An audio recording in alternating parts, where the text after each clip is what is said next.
Hello everyone, this is Colleen Lemma, Starseed Astrologer and Spiritual Messenger from SacredSoulEmpowerment.com, here to do your weekly angel card reading for Monday, September 24th through Sunday, September 30th, 2018.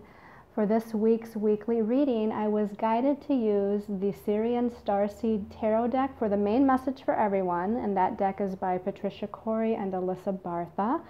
Your special message card this week, depending on your stone of choice, will be coming from the Crystal Angels deck. Just want to point out that this week takes us to the end of the month of September, and we're going to be getting ready to go into the month of October. So be sure to check out the monthly angel card reading for the month of October. It should be up on my YouTube channel under Colleen Lemma very shortly if it's not already. So let's go ahead and take a look at your stones of choice. I'm really excited because, as I might have mentioned a couple of weeks ago, I just attended a crystal show, and I have a lot of new crystals that I will be utilizing as my special intention crystals and my special intention crystal pendants. Now, these crystals I'm going to be showing you today are a little bit too big to wrap to make into a pendant, but I still infuse these crystals, as I do with all my pendants and all the crystals that I have to offer, with these special intentions of partly what the stone is all about, partly of what I'm guided to infuse the crystal with as far as Reiki energy and intentions such as love and light or forgiveness or higher vibrational light worker energy, healing, etc., and also infusing them with certain archangels or ascended masters or whoever comes in that wants to be connected to these crystals. But anyway, nonetheless, let's go ahead and take a look at your stones of choice. So this, and I've used selenite before, but this is a brand new piece of selenite. It's so beautiful, so pristine, so reflective. And this selenite stone, it's going to help to open the crown chakra to higher vibrational energies or higher dimensional energies. It's going to help to give clarity of mind. The selenite also helps to access the angelic realm as well as higher consciousness, and it links the light body, or it links your light body to the earth. So in other words, bringing that higher dimensional energy through the crown chakra, activating your light body, and then grounding those energies into the third dimension so that things can start to take form, take shape, start to manifest, again from a higher dimensional aspect. Your second stone of choice is this beautiful labradorite stone. You can see as I kind of turn it back and forth, you can see that beautiful reflective blue quality in this particular labradorite. Perfectly and beautifully shaped. I just love this stone. The labradorite has a very mystical energy and a very protective energy. It's called the bringer of light, and it helps to raise one's consciousness and connect one with the universal energies. It's also a stone of esoteric knowledge, helping you to gain access to that esoteric knowledge and wisdom. And it helps to initiate you into what we call the mysteries or the spiritual mysteries. Okay, and then your last stone of choice is a beautiful lepidolite. Now, I don't know if the light does this justice, but this is a beautiful lavender colored stone, purple lavender colored stone. It's got, again, this reflective kind of quality that you may or not be able to see in this particular light, but it's got these little kind of sparkly kind of energies here through the lepidolite, because there is mica here in the stone, and the mica gives it that kind of reflective quality. Now, the lepidolite helps to activate the throat chakra, the heart chakra, the third eye chakra, and the crown chakras. It helps to clear away blockages, and it helps to bring a sense of cosmic awareness into your beingness. This is a stone that can aid you in shamanic journeying or spiritual journeying, and it also is a stone that helps you to access the Akashic records, which for some of you, if you don't know, the Akashic records are those records, sometimes called the book of life, the book of your soul's kind of life journey through all the particular lifetimes that you had, all of the gifts, all of the abilities, as well as all the karma that you've experienced through previous lifetimes, that you have access to all of that information through the Akashic records. So again, your stones of choice are the selenite, the labradorite, or the lepidolite. Okay, so let's talk about the astrology of this week. We start out very powerfully. In fact, this whole week to me is powerful from beginning to end. And on Monday the 24th, as I mentioned in last week's video, I gave you a heads up last week that we're having a full moon at 2 degrees of Aries on Monday. Now, Aries is the first sign of the zodiac. It's about new beginnings. It's that sign of the self, of independence, of leadership, of taking action or taking charge of one's life or one's destiny. Now, this full moon at 2 degrees Aries, of course, Libra, the sun, is in Libra, the opposite sign, because we're now in that Libra realm of the zodiac with the sun moving through Libra, and also Mercury is also in that sign right now. But again, the moon will be at 2 degrees of Aries, the sun at 2 degrees of Libra. So there's that balance of self versus others. Now, this full moon is also considered the harvest moon. Last week on the 22nd of September, when the sun went into Libra, this was the fall equinox time period. And the fall equinox is the time of the harvest. And so this is the first full moon after that fall equinox. So this is bringing things, energies to an intensity as far as whatever seeds that you planted, whatever intentions that you planted back during the spring equinox. Now it's time to harvest those seeds. It's time to kind of take in or harvest whatever it was that bloomed and grew over those last few months since the spring equinox. And some of you might be saying, well, you don't feel like there is anything to harvest, but there truly is. Even if you're not aware in the third dimensional reality of what that is, there's still the spiritual aspects that your soul knows about, your higher soul or your higher self, realizes all of the work that you've done, even if it's on the spiritual level, okay? So don't feel like there's nothing to harvest. I do want to say, though, for either those of you that are seeing this culmination, if you will, or these things within your career or finances or relationships to where you can see that growth that has occurred, and you can allow that idea of things blooming to its fullest potential so that you can harvest them now, bring in the blessings. That's what harvest is about. It's about harvesting the blessings. Even those of you that don't see the tangible reality of what there is to harvest, again, I want to say there's a spiritual harvest that's happening. So everyone's going through a harvest. Don't feel left out. And, even with the spiritual harvest, if you don't see the tangible things, I want to say that it's coming. I feel like we're moving into a time period now, these last few months of the year, to where we're going to start seeing things happen more so. Part of what was happening here throughout this year of slow movement or things not developing as rapidly as we would like. I mean, we had Saturn retrograde. We had Mars, the planet of forward movement. That was retrograde. But now those planets are both going forward, moving forward. They're in direct motion.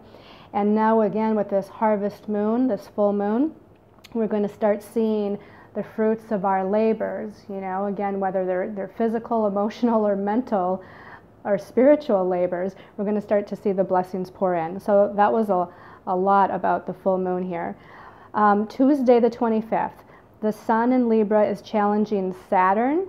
And then on Thursday the 26th, the sun in Libra is positively connecting with Mars. So there's a progression here that's happening. Right after the full moon on Monday, again, that challenge with the sun in Libra with Saturn. Saturn is the planet where we kind of feel restricted or limited at times, or we're feeling held back. It's a planet of responsibility. It's a planet of karma. It's a planet of lessons. Saturn is considered the great teacher. So this challenge might be within relationships, of course, because the sun, you know, deals with partnerships. It deals with relationships while it's in Libra.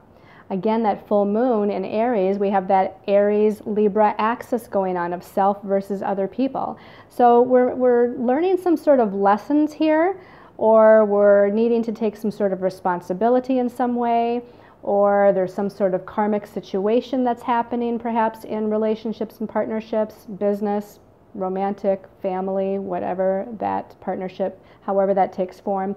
But then by Thursday, when the sun connects positively with Mars, and Mars again is the planet of energy, action, and forward movement. It's in the sign of Aquarius right now, which is a pretty good place for it to be, because it takes that fire energy of Mars. The planet Mars is a fire planet, a fiery energy, and it puts it in an air sign, Aquarius, so that things can start to bloom and grow and move at a faster rate and a faster speed. So whatever was going on for the full moon and with the sun squaring Saturn on Tuesday, where it might have been challenging in some way, shape, or form, I feel like by Thursday things are starting to balance out. Things are starting to move forward better.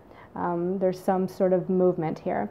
Now, also on Thursday, the moon is in Taurus at that time, and it's connecting with Uranus, the planet which is the Great Awakener, the planet that rules higher dimensional energies, the planet that rules strange and unusual occurrences or sudden and unexpected happenings. Now, after the moon connects with Uranus, it's then going to challenge Mars, that planet that we just talked about, the planet of energy and action. Now, I bring this up with the moon here because on September 18th, we had Mars challenging or squaring Uranus on that day. So this Mars-Uranus square that we had on the 18th is still within orb of one another, is what we say. It's still in close contact with one another. And the moon is coming in and it's setting that off. It's setting that energy off. So whatever that energy was about for us on around September 18th, and maybe we didn't have anything necessarily happening at that time, but there was an energy that was building up.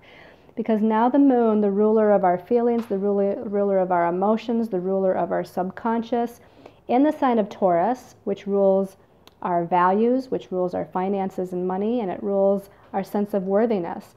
That moon is going to set off that Mars-Uranus square. So there might be something going on or around that day, Thursday, probably especially Thursday, where there's some sort of sudden or unexpected occurrence or feeling or movement or emotion that's happening within the realm of, again, money, finances, moving forward in some way, how we value ourselves and our own sense of worthiness.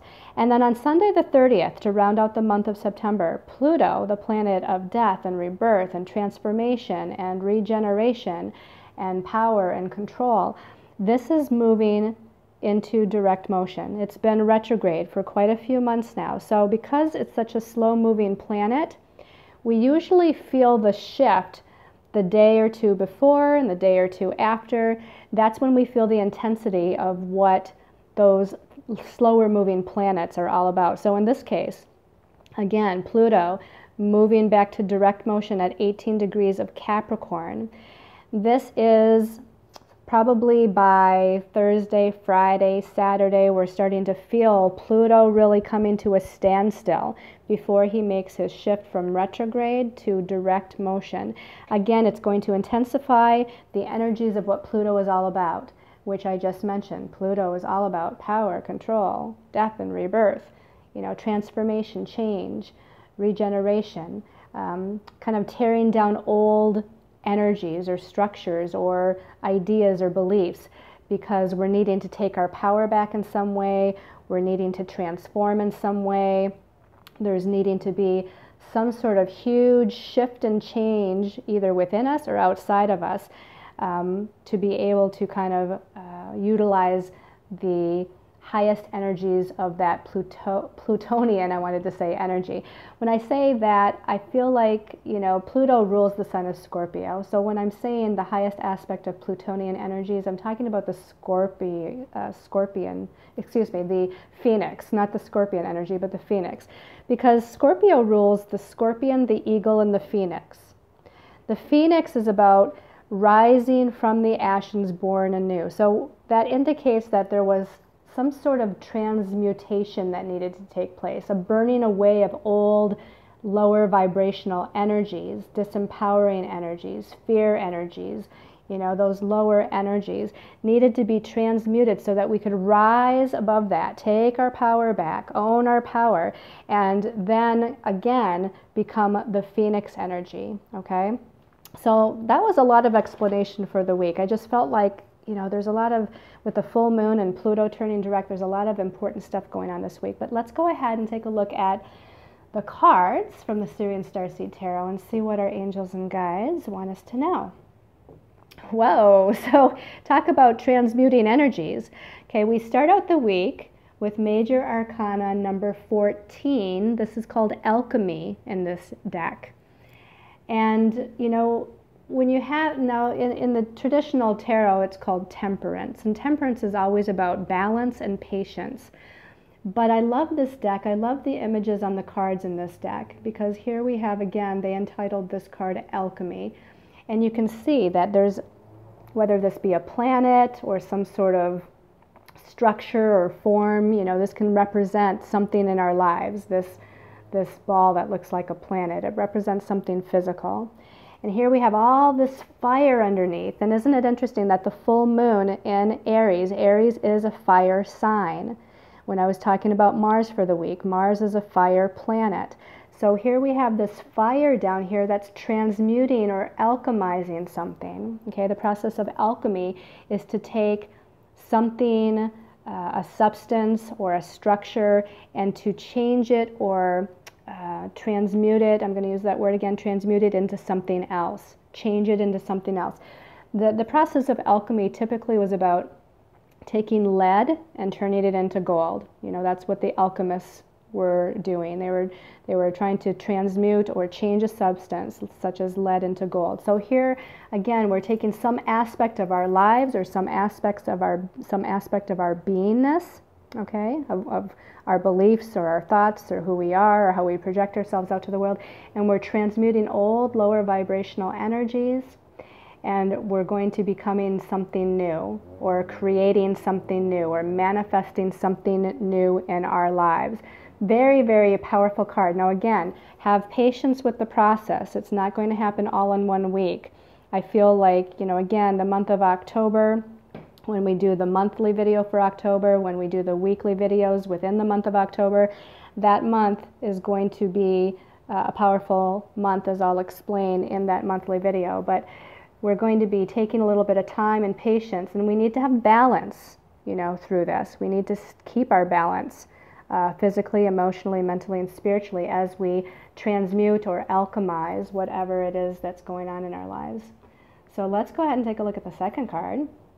Okay, wow. So we have another major arcana. Powerful week, as I felt in my meditation. So this is major arcana number 2. And this is called Higher Self in this deck. Now, in the traditional tarot, this is the Priestess card. What is the Priestess? What is Higher Self? This is about connecting with your inner spiritual self. This is about connecting to esoteric wisdom and knowledge that you have within you, the magic that is within you. You know, think about a priestess. The priestess kind of commands that magic, so to speak. Now, it's interesting here, too. The Priestess card actually rules the moon energies, or the moon, you could say it the opposite. The moon kind of rules the Priestess card. And here we have this moon, and here we have a full moon this week, the harvest moon, harvesting the blessings, you know, from the seeds we planted back in the spring. So this to me is telling me that a lot of the harvesting of the blessings is again on the subconscious level, on the inner emotional level. To me, this denotes the divine feminine taking her power back. That's what I think of when I think of the Priestess. So here the divine feminine is taking her power back. She's doing a lot of healing on the subconscious, which is indicated by the water. This moon, I would suggest really holding space for yourself, doing meditation for yourself, putting out intentions for yourself during that full moon at the beginning of the week. And again, there's a lot of being able to connect with the mysteries of life, the magic of life, that wisdom and knowledge of the heavens, if you will, the universal energies. So again, very powerful card. And again, the number 2, second major arcana. The number 2 is about balance as well. So here we have that balance indicated again. All right, let's see what the third card is. Whoa, interesting. Another major arcana. Major arcana number 7. This is called the Chariot, and that's the traditional name for it in the traditional tarot, is the Chariot. And, you know, most of the time the Chariot card is, you know, sometimes an angel or sometimes a god or goddess or some sort of person in a chariot, and there's usually 2 horses. In this case, in this Chariot card, we have 5 horses, which is interesting. Because what the Chariot card indicates with typically the 2 horses is that one horse is pulling in one direction, one horse is pulling in the other direction, and therefore it's like an internal fight with your beingness. It's like the ego part of you or the shadow part of you, which we all have, which is just about, you know, our own fears and anxieties, again, which we all have. And the other horse is kind of indicating that higher soul self, you know, our God self, which, you know, both of those aspects are always present within us. But if those horses are going in different directions, or if those 2 parts of us are pulling against or fighting against one another, it's hard to move forward. Now, this is interesting because with the 5 horses, we do, if you can see that, 2 horses trying to pull in one direction, 2 horses trying to pull in the other. But the one in the middle is like looking straight ahead and moving straight ahead. So with this Chariot card, I feel like it's really indicating for us that we can now start to move forward.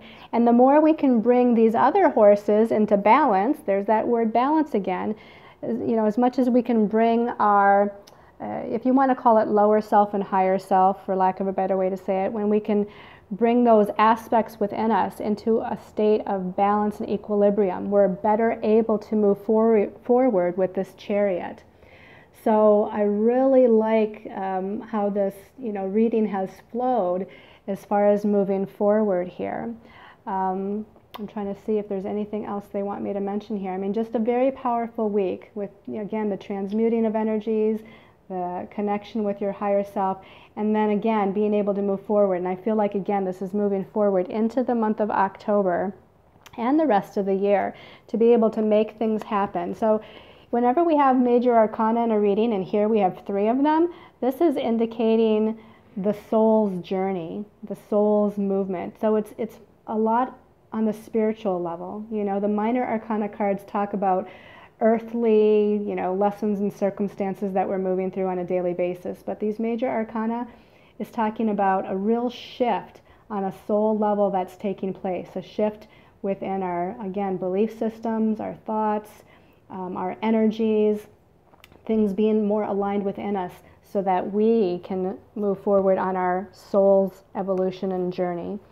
All right, let's take a look at your special message card depending on your stone of choice. So I'm just going to be quiet for a couple seconds. Give the deck a little shuffle. And for those of you that chose the selenite people, answered prayers, Unikite. And it says, all your great work has opened the door for divine solutions and support. Can't get better than that. Answered prayers. So the seeds that you did plant in the spring, what you have been working on tirelessly, or what you've, you know, persevered through, and how you've been focusing your energy, your prayers are going to be answered. Things are going to start happening. Things will be starting to move forward. You know, the blessings of the universe are going to start to come to you in the form of all kinds of abundance and prosperity. This card is green, you know, and that does indicate abundance and prosperity, possibly of a financial nature. But there's definitely some good things that are coming. And you can even see around the Unikite here these rings of gold energy, higher dimensional vibrational energy. To me is what the gold indicates. And it also indicates in some aspect the sacral chakra, or not the sacral, I'm sorry, solar plexus chakra. apparently I have sacral chakra on the mind, but solar plexus chakra is our center of willpower. And that goes along with that Pluto turning direct at the end of the week. So this is about rising into your power to create the abundance and prosperity and blessings that you're seeking. So answered prayers, lovely energy. So for those of you that chose the Labradorite, give this a little shuffle. Labradorite people, asking for that message. This one's popping up. Labradorite, spiritual path with turquoise. Okay, beautiful. It says, your true beliefs are becoming clearer to you, which prompts you to make necessary life changes. Okay, so this full moon, this harvest moon, Pluto turning direct, you're taking your power back. You are going to empower yourself to make the changes that you've been thinking about making, wondering if you should make. It could be a change in job or career. It could be a change in where you live. Perhaps you've been thinking about moving. It could be a change within a relationship of some sort. This is really going to bring about those changes. It's going to inspire you to make those changes. Now, turquoise is a stone that rules the throat chakra area, so I'm feeling that some of you are needing to speak your truth with another individual, or maybe more than one individual. And this is going to give you the confidence to do that. It's going to give you the confidence to speak your truth. You have the angels behind you, you have the angels backing you, and you're going to feel, again, that word empowered comes to mind. You're going to feel very empowered about speaking your truth as you move forward. But again, very positive. You're going to be kind of redirecting your path, your journey in some way, shape, or form. All right, and for those of you that chose the lepidolite people, just taking a deep breath there. Okay, I'm going to close my eyes. That's what I've done for the other two. Closing my eyes. This one is sticking up to me now that I opened them. Okay, this one is smoky quartz and clearing negativity. And it says, release negativity from within or around you. This is interesting because I just put a post on Facebook this morning for my spiritual cleansing and protection spray, and one of the stones that I used to make the clearing and protection spray was the smoky quartz, so it just reminds me of that. But you know, this is about asking Archangel Michael to come in and pull those cords of lower vibrational energies, calling in Saint Germain to use his violet flame to transmute some of that lower vibrational energy. You might even use smoky quartz, as smoky quartz is a nice, gentle, protective stone to clear away some blockages or some energies around you, or you know, belief systems that you no longer need to hang on to, anxiety and other, you know, emotions. This is going to help you to be able to empower yourself and move forward as you enter the month of October. Let me see if there's anything else I can get with this. I'm feeling like there is also, again, they're talking about situations, a situation or a circumstance that's weighing you down or holding you back in some way. This is something that your angels and guides want you to contemplate and think about. What can you change within this? What can you change within yourself, whether it's a belief system or you know, an actual action that you could take to help to clear whatever the circumstance or situation is, so that you can be freed up and empowered to move forward on your path. All right, so very powerful week. I want to thank everyone for watching the videos, commenting on the videos, subscribing to the channel, sharing the videos. Please, you know, if you're at all inspired in watching the videos, please share them. I love to hear new people say that, oh, somebody so-and-so told me about you and shared your video, and, you know, I really love your readings. You know, that always makes me feel very good to know that what I'm doing is helping you, helping people out there to, you know, empower themselves and move forward on their path. So I want to send all of you much love and light and many, many angel blessings for this very powerful week.